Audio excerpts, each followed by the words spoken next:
some people from different chapters, and great to bounce ideas off of them and just figure out, okay, where does your InterVarsity meet? How are they different? And to kind of encourage each other in ways we can change or look to improve, which has been really neat. Being with my family group, I've really enjoyed it. Three of the others, I think, also like me, we've been talking and praying a lot about. We all have, our families aren't believers, and so that can be kind of a hurtful thing and a deep thing sometimes. But like, it's been good to have others there to talk about that. And the speakers here at SLT have just been amazing, very godly people.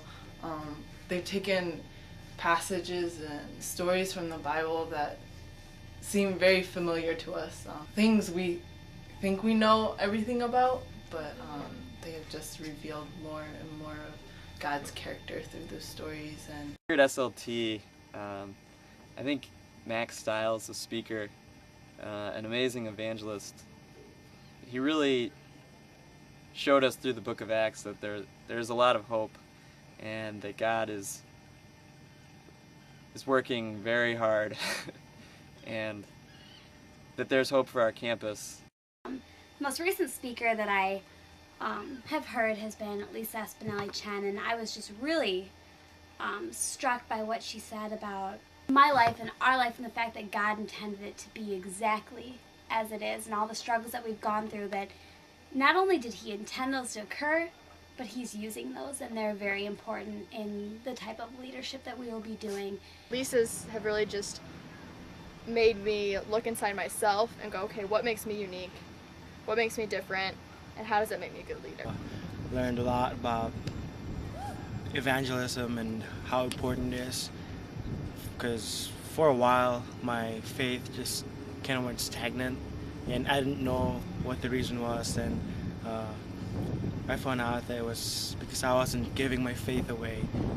God's just been showing me that there's these qualities about myself, and the way that He's made me is not a bad thing, and that He can use those things. It might look different from somebody else, but it doesn't mean that it's any less of a leader. Overall, arching theme would be my identity, and who am I in Christ, from the whole personality to the conflict management to down to my ethnicity.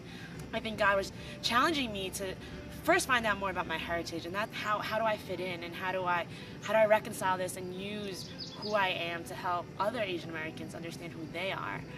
One of the things I really like that they have set up here is they talk to us a lot and they teach us about a lot of things, but they also give us a solid amount of time to be able to think it over and to process.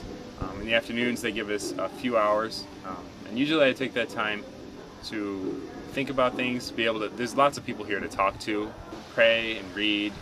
I didn't think I'd read it all when I came up here, but I find that the more I learn and the more I'm taught, the more desire I have to learn. And so I spend that time, and I just really enjoy being able to have that sort of relaxed learning atmosphere rather than being stressed out all the time about having to get through different sessions. I have so much time between me and God and with other people and God.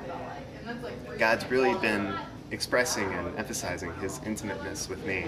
Well, one thing that God's been doing at SLT is just getting me to realize that I have this calling that God is calling me to, this calling to be a Christian leader, and realizing that this calling is greater than a personal calling. It's greater than even a calling in InterVarsity, that it's a calling, a global calling.